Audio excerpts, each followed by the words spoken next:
గుంటూరు జిల్లా లలిత ఆసుపత్రిలో ఐటీ సోదాలు కొనసాగుతున్నాయి. 25 మంది అధికారులు చేపట్టిన ఈ తనిఖీల్లో బ్యాంకు లావాదేవీలు, అకౌంట్స్ను పరిశీలించి పలు రికార్డులు స్వాధీనం చేసుకున్నట్లుగా సమాచారం.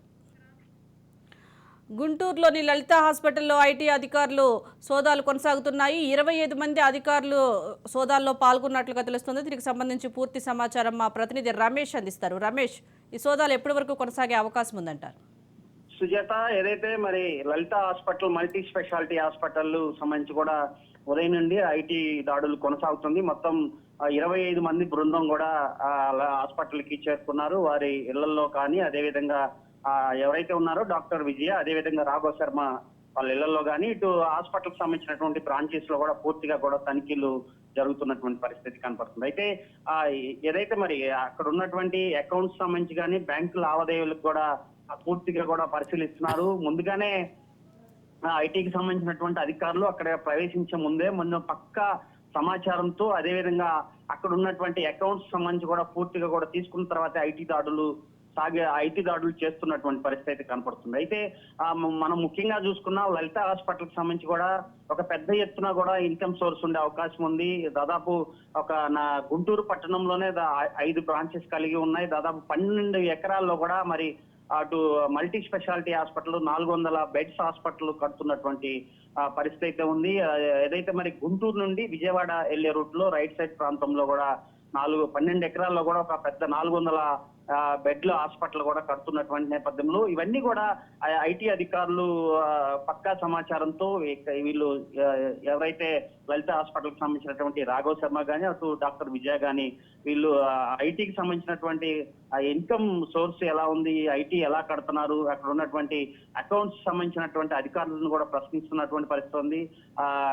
ముఖ్యమైన అకౌంట్స్ సంబంధించినటువంటి కంప్యూటర్ సంబంధించి కానీ బ్యాంకు లావాదేవీలకు సంబంధించి కూడా పూర్తిగా అక్కడ ఉన్నటువంటి సిబ్బందితో కూడా ఒక ఆరా తీస్తున్నటువంటి నేపథ్యంలో పూర్తిగా అటు డాక్టర్ విజయ అదేవిధంగా శర్మ గారు ఇద్దరిని కూడా మరి ప్రశ్నిస్తున్నారు ఐటీ అధికారులు. వాళ్ళకి సంబంధించినటువంటి ఎక్కడెక్కడైతే ఆస్తులు ఉన్నాయో వాటన్నిటిపైన కూడా సోదాలు నిర్వహిస్తున్నటువంటి ఈ పొద్దున ఉదయమే దాదాపు 25 మంది అధికారులు బృందంతో కూడా అక్కడికి హాస్పిటల్కి చేరుకున్నటువంటి నేపథ్యంలో అటు పూర్తిగా కూడా అధికారులకి సహకరిస్తున్నటువంటి నేపథ్యంలో రేపటిలోగా కూడా ఐటీ అధికారులు దీనిపైన ఒక స్పష్టత వచ్చే అవకాశం ఉన్నటువంటి పరిస్థితి కనపడుతుంది. సుజాత, రమేష్, అలాగే ఇప్పటికే కీలక ఫైళ్లు, డాక్యుమెంట్స్ ను కూడా స్వాధీనం చేసుకున్నట్లుగా తెలుస్తుంది. మరి దానికి సంబంధించి అప్డేట్స్ ఏంటి?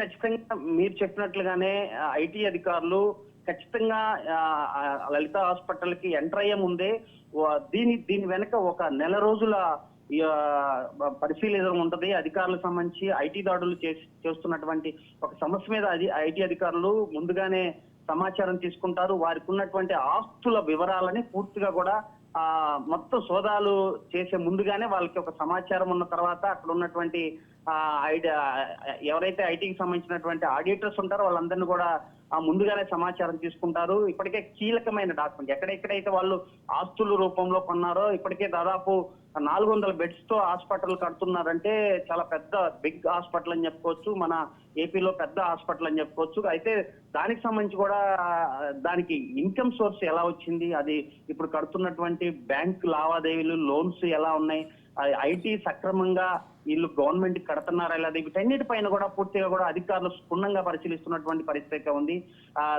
కంప్యూటర్ సంబంధించినటువంటి హార్డ్ డిస్క్లు కూడా ఇప్పటికే స్వాధీనం చేసుకున్నటువంటి నేపథ్యంలో ఐటీ శాఖ అధికారులు పూర్తి స్థాయిలో వారికి ఉన్నటువంటి అకౌంట్స్ అదేవిధంగా ఆస్తుల వివరాలు పూర్తిగా తీసుకున్న తర్వాత దీనిపైన ఐటీ ఎంత మేరకు లలిత హాస్పిటల్ కి సంబంధించినటువంటి అన్ని సమస్యల నుండి ఎంత మేరకు ఎగ్గొట్టే ప్రయత్నం చేశారు, హాస్పిటల్ కి సంబంధించినటువంటి అకౌంట్స్ పూర్తిగా తెలిసిన తర్వాత దీనిపైన ఐటీ అధికారులు ఒక ప్రెస్ మీట్ పెట్టి దీన్ని వెల్లడించే అవకాశం కనిపిస్తుంది. Sujatha, right, thank you Ramesh.